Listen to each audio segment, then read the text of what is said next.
25 Animals You've Never Heard of. Part 1.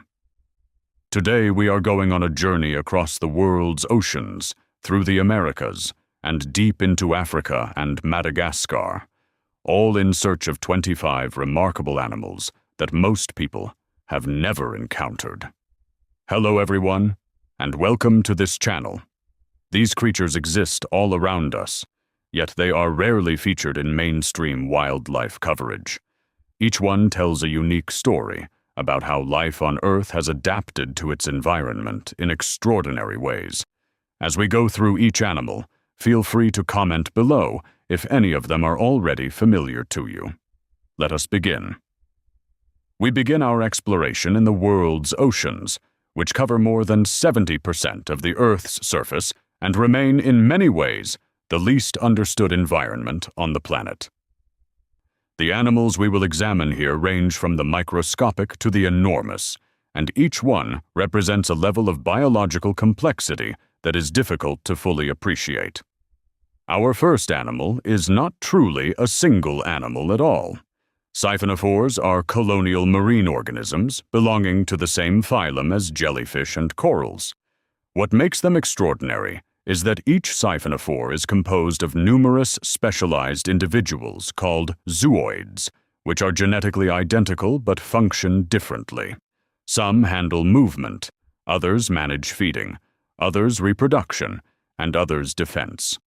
None of these zooids can survive independently. Together, they operate as a single, unified organism. There are approximately 175 to 200 known species of siphonophores. Some, like the well-known Portuguese man-o'-war, drift along the ocean's surface using a gas-filled float. Others inhabit the deep ocean, and among these is the giant siphonophore, known scientifically as Praia dubia. It is capable of reaching lengths of up to 50 meters, making it one of the longest animals ever recorded on Earth, longer than a blue whale.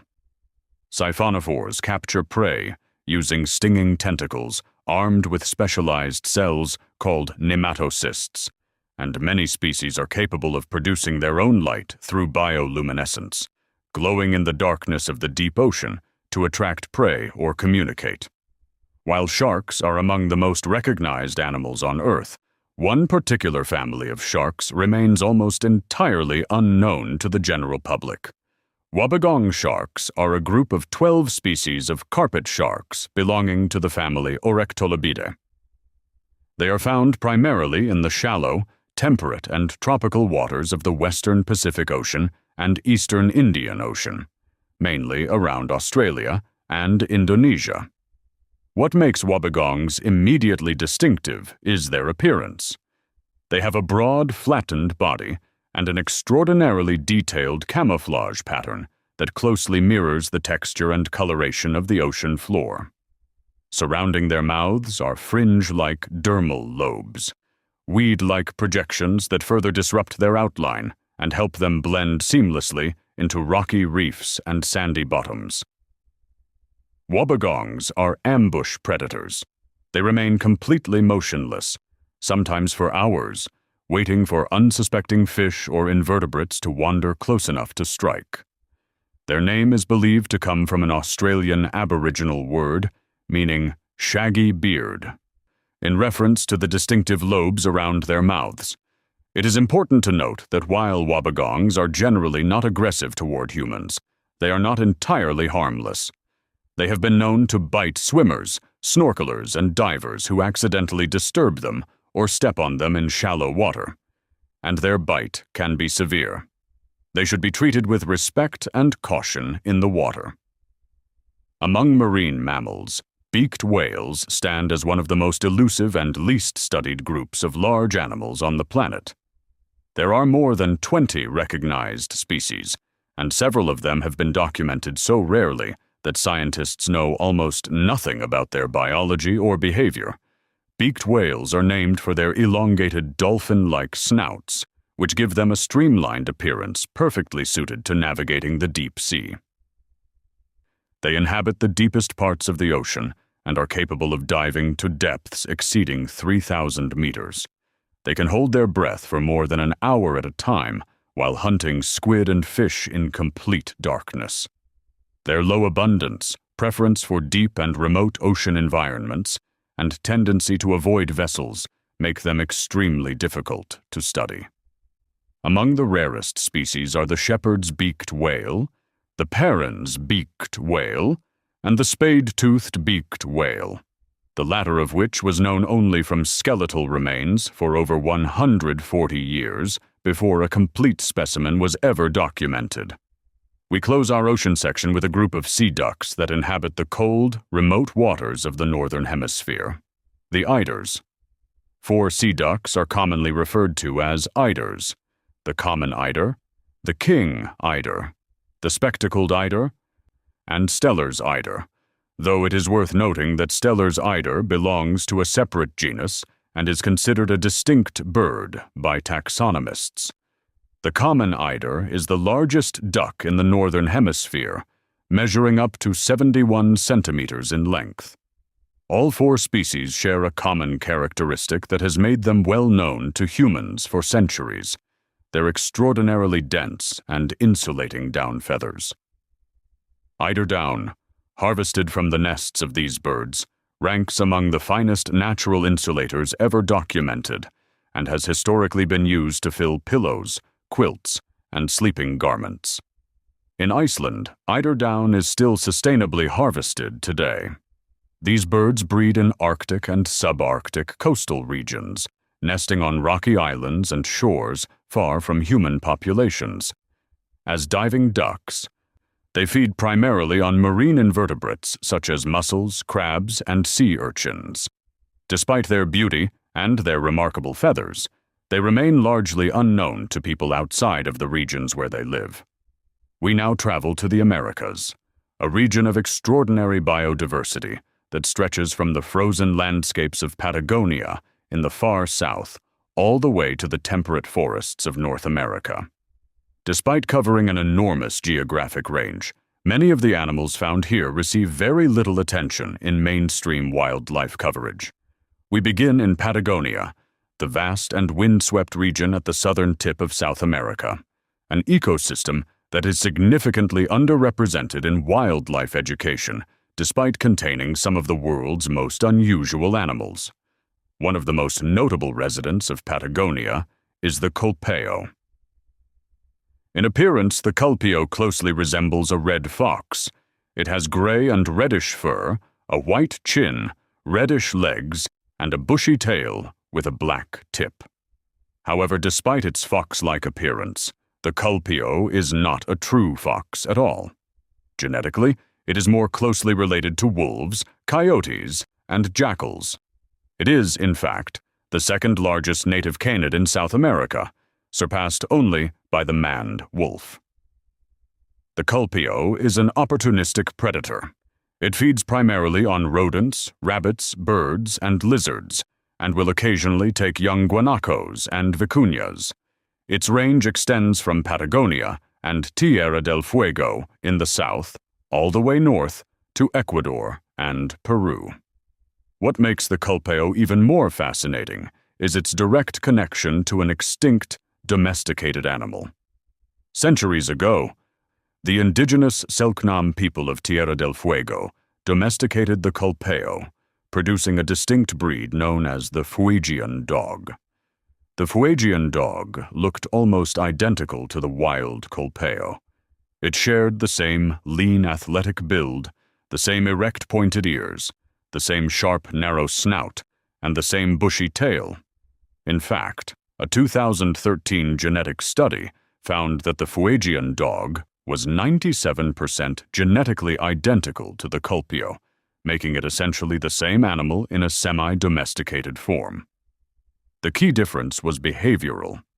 The Fuegian dog was calmer and more tolerant of human presence, and some individuals had entirely white coats, a coloration not seen in the wild Culpeo. These dogs were used by the Selknam people in hunting, fishing, and as a source of warmth in shelters during the bitterly cold Patagonian winters. The Fuegian dog became extinct in the late 19th or early 20th century as part of the broader devastation suffered by the Selknam people during that era, making it one of the very few known cases of a domesticated animal going extinct alongside the culture that created it. Also found in Patagonia and across the open grasslands of South America is the Rhea, a large flightless bird that is frequently and incorrectly identified as an ostrich by people who encounter it. Despite the visual similarity, Rheas are an entirely separate species native to South America, while ostriches are native to Africa. There are 2 species of Rhea. Depending on the species, they stand between 1 and 1.5 meters tall and are capable of running at speeds of up to 60 kilometers per hour. Rheas play a vital ecological role in their habitat, dispersing seeds through their droppings and grazing on vegetation in a way that shapes the plant communities around them. What makes the frequent misidentification of Rheas particularly worth noting is how it highlights a gap in public wildlife education. These birds have a significant presence across an enormous geographic range in South America, and yet remain almost entirely unknown to people outside the region. Another overlooked resident of Patagonia is the Patagonian mara, a large rodent with a body shape that is quite unlike most people's idea of what a rodent looks like. The mara resembles a cross between a hare and a small deer, with long, slender legs and a compact, rounded body. Its long legs are not merely for show. They enable the mara to sprint at considerable speeds across the open grasslands it inhabits. Maras are monogamous animals. They frequently form lifelong pair bonds and raise their young in communal dens that may be shared among multiple pairs.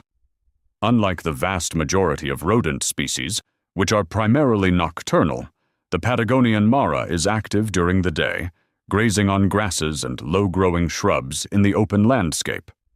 Moving northward into the tropical forests of Central and South America, we encounter the Jaguarundi, a wild cat that looks almost nothing like a typical cat. With its long, slender body, short legs, small, flattened head, and uniform coat, the Jaguarundi more closely resembles an otter or a weasel than a feline. Its coat can range from a dark grayish-black to a reddish-brown, and unlike many wild cats, it has no spots or stripes.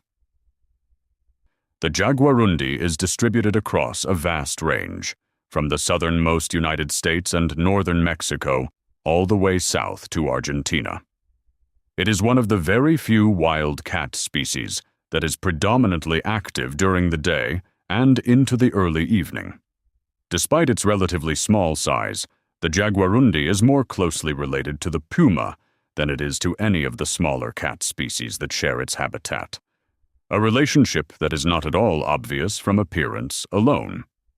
Living along the rivers and waterways of tropical America, from Mexico south to Brazil, is the Yapok, also known as the water opossum.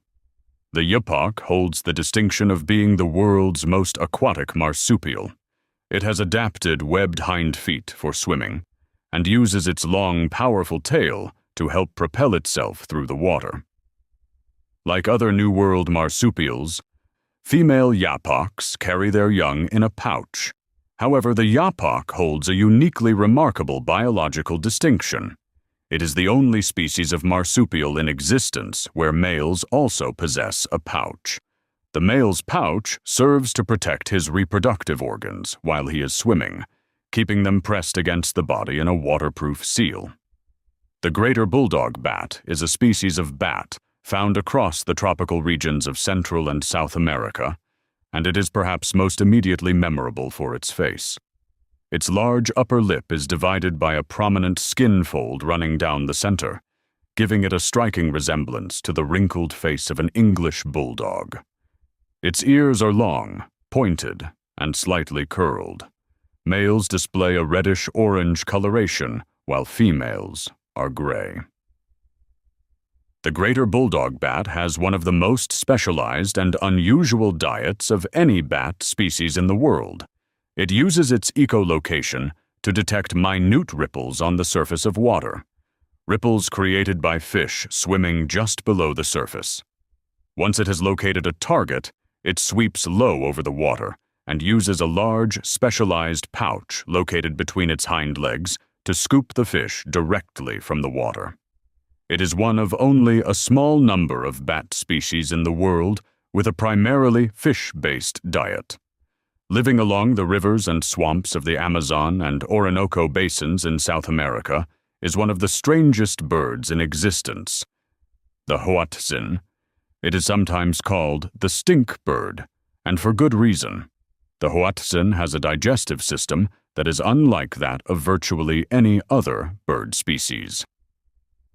Rather than using a stomach to digest food in the conventional way, the Hoatzin ferments the leaves it consumes inside a large, specialized crop, a process very similar to how cattle digest grass.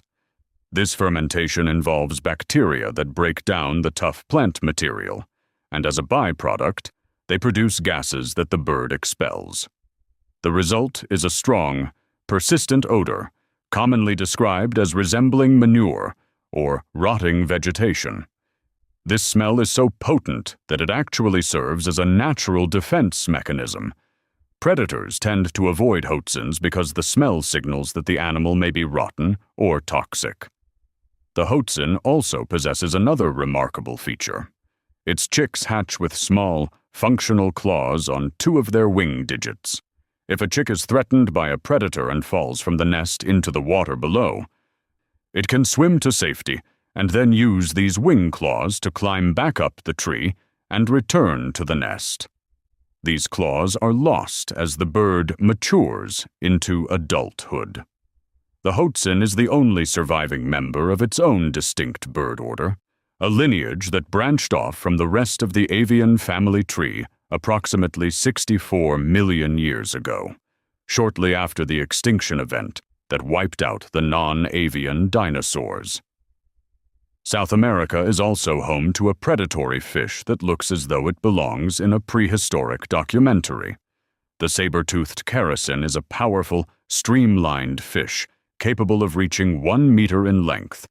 Its most immediately striking feature is a pair of elongated canine teeth that protrude upward from the front of its lower jaw, each capable of reaching 5 centimeters in length. These teeth are used to impale smaller fish with precision and force. The saber-toothed Characin is exceptionally well adapted to life in fast-moving rivers. Its streamlined body and powerful musculature allow it to navigate the strong currents of rivers like the Amazon and the Orinoco with ease, waterways where many other species struggle to survive. The Amazon rainforest is home to an invertebrate that holds a remarkable world record. The Titan beetle is the largest beetle in the world by body size. While the Hercules beetle can reach a slightly greater total length due to its enormous horn, which accounts for approximately half of its measurement, the Titan beetle possesses the largest body of any beetle species, reaching up to 16.7 centimeters in length. Its mandibles are powerful enough to snap a wooden pencil in half and can cut through human flesh if the animal is mishandled. Adult Titan beetles do not feed at all. They emerge from their pupal stage, dedicate their brief adult lives to locating a mate, and then die. They rely entirely on the fat reserves accumulated during their larval stage to fuel their adult activity.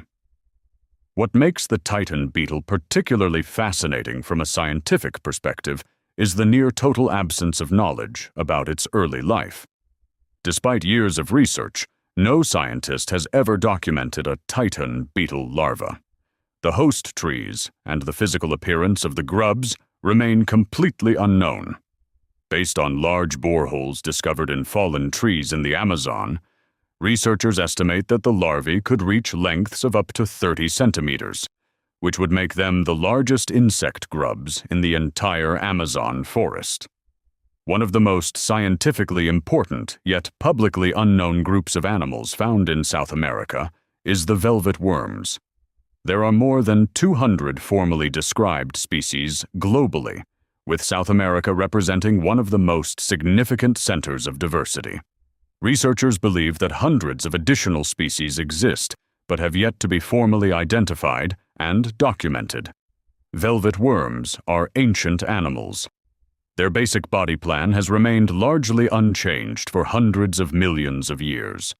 They move on soft, unjointed legs and inhabit the moist leaf litter of tropical forest floors. Their hunting method is among the most unusual in the animal kingdom. They are capable of ejecting a jet of sticky, adhesive slime from specialized glands located on either side of their head. This slime is fired with precision to entangle and immobilize prey, which the velvet worm then consumes at its leisure.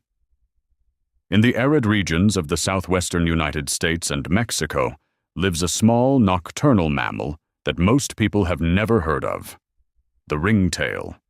The ringtail is a member of the raccoon family and is named for its long, bushy tail marked with alternating black and white rings. It is secretive and almost entirely nocturnal, which explains why it so rarely comes to public attention despite living in relatively close proximity to human settlements. The ringtail is also known as the miner's cat, not because it is a feline, but because early American miners and settlers found it easy to tame and kept ringtails in their homes and mine camps as a natural form of rodent control. Also found in Mexico, specifically in the Baja California Peninsula, is one of the strangest reptiles on Earth. The Mexican mole lizard is a member of a group of reptiles known as amphisbaenians, most of which are completely legless. What makes the Mexican mole lizard exceptional within this group is that it has retained a single pair of small but functional front legs, which it uses to dig through the sandy soil of its underground habitat. Its body is long, pale, and segmented in appearance, causing it to be frequently mistaken for a large worm. Because of its completely subterranean lifestyle, its ear openings have sealed shut over evolutionary time to prevent sand from entering. Sound is instead conducted directly through the skin and bone to the inner ear, a remarkable sensory adaptation to underground life.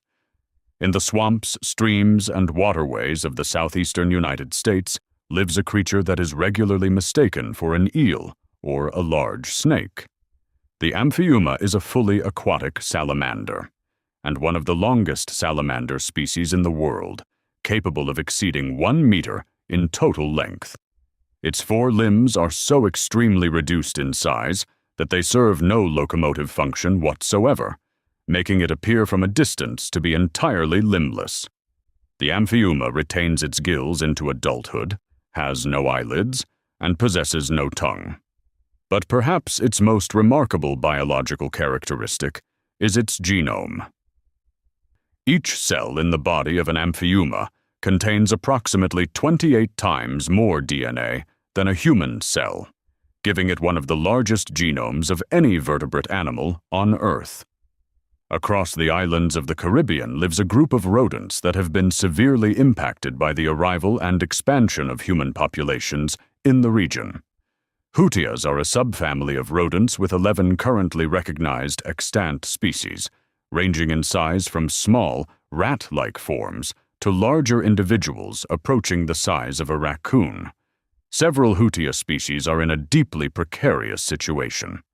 The Jamaican Hutia, the Santa Lucia Hutia, and the dwarf Hutia have not been reliably documented in decades, and some researchers consider them to already be extinct. Their decline is directly linked to habitat destruction, introduced predators such as rats and mongooses, and hunting pressure from expanding human populations throughout the Caribbean. In the moist, temperate forests of the Pacific Northwest of North America lives a rodent that carries one of the most misleading common names in the animal kingdom. The mountain beaver is not a beaver, nor does it live exclusively in mountains.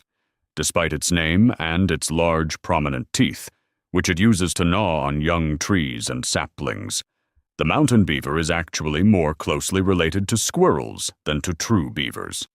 The mountain beaver is considered one of the most evolutionarily primitive living rodents. Its physical characteristics have remained largely unchanged for millions of years, leading some researchers to describe it as a living fossil. It lives a solitary life in underground burrows dug into the moist soil of Pacific Northwest forests, and it rarely ventures far from its burrow system.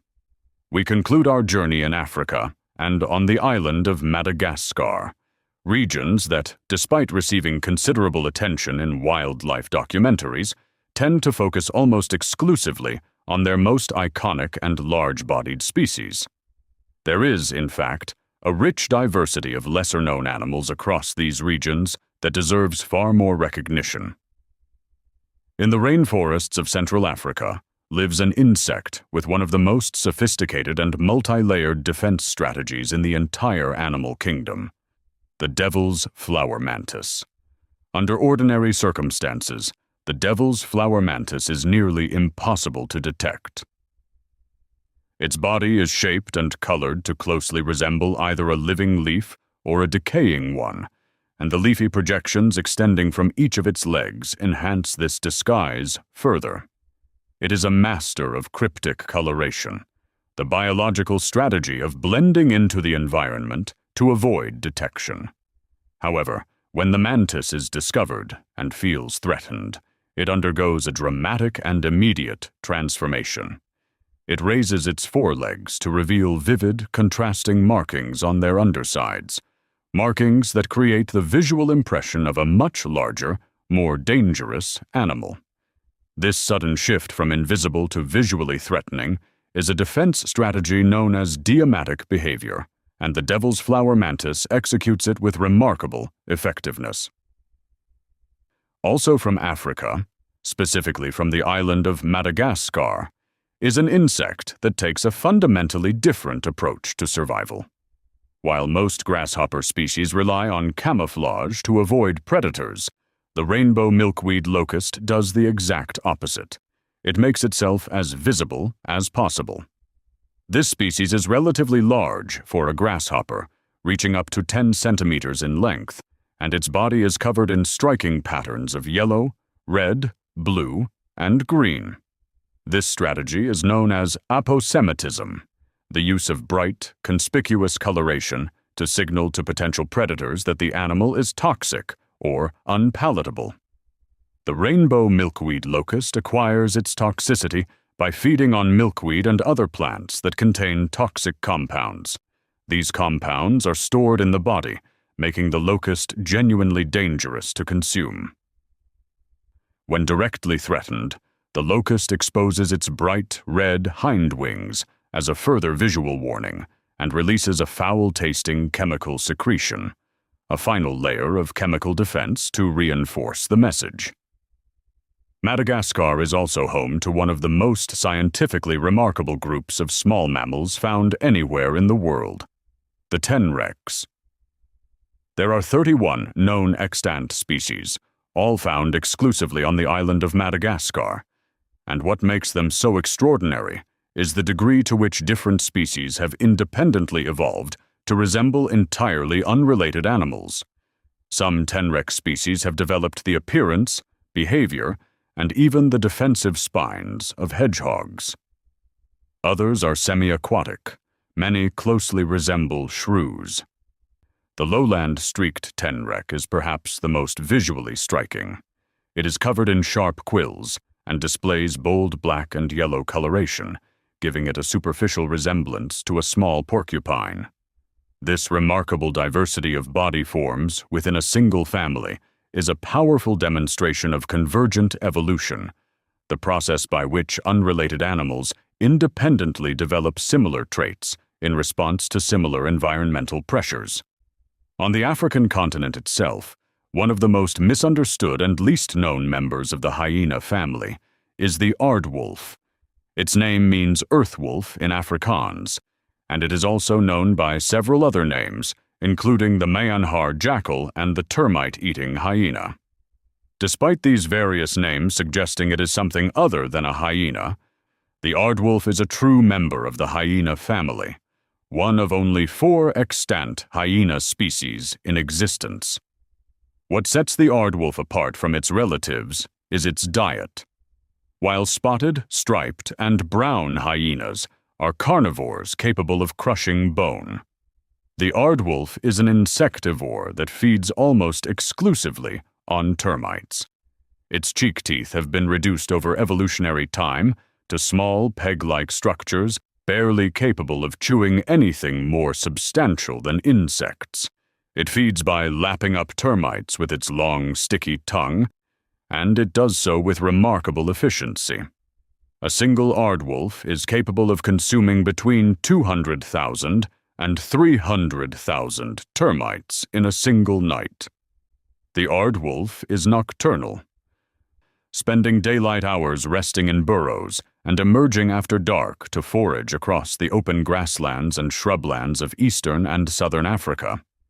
Equally little known is the bat-eared fox, another insect-eating predator from the African savanna. The bat-eared fox is immediately recognizable by its enormous ears, which can reach up to 13 centimeters in length. These large ears serve 2 important purposes. They help the fox locate insects underground by sound, and they assist in regulating body temperature by radiating excess heat. Like the Aardwolf, the bat-eared fox has evolved a diet centered primarily on insects, a highly unusual adaptation for a member of the dog family. Approximately 80% of its diet consists of harvester termites, and the body fluids of these insects provide much of the fox's daily water intake, meaning it rarely needs to drink from standing water. The bat-eared fox also holds a remarkable dental distinction. It possesses between 46 and 50 teeth, more teeth than any other non-marsupial land mammal on Earth. This unusual dentition is an adaptation to its insect-based diet. 2 distinct subspecies exist, one in southern Africa and another along the eastern corridor of the continent. The geographic gap between these populations has allowed each to develop slightly different coat coloration and body proportions over time. We close with a small but extraordinary antelope found across the rocky mountainous terrain of eastern and southern Africa, the Klipspringer. Its name in Afrikaans means rock jumper, and it is one of the most specialized antelopes in existence. The Klipspringer stands between 43 and 60 centimeters at the shoulder and weighs between 8 and 18 kilograms, making it one of the smaller antelope species on the continent. But what it lacks in size, it more than compensates for in physical adaptation. The Klipspringer has evolved a unique hoof structure, unlike that of any other antelope. Its hooves are small, cylindrical, and rubbery, and the animal walks and stands on the very tips of them, much like a ballet dancer on point. This structure provides extraordinary grip and precision on steep, smooth rock surfaces, allowing the Klipspringer to access terrain that virtually no predator can follow. The Klipspringer is also one of the most monogamous animals in the antelope family. Bonded pairs form territories together and remain in close proximity to one another, typically within 5 meters, for most of their lives. They take turns keeping watch for predators, while the other feeds, and face danger together as a coordinated pair. Their preference for steep, inaccessible rocky terrain, combined with their small size, largely nocturnal activity patterns, and strong pair bonds, means that Klipspringers face relatively few natural threats and maintain stable populations across much of their range. That brings us to the end of today's exploration. 25 animals, from the longest creature in the ocean to one of Africa's smallest antelopes, each one remarkable, each one largely unknown to the wider public. The natural world is far more diverse and far more extraordinary than what we typically see represented in mainstream wildlife coverage. If any of these animals were new to you today, or if some of them were already familiar, please share your thoughts in the comments below. Thank you for watching, and we will see you in the next video.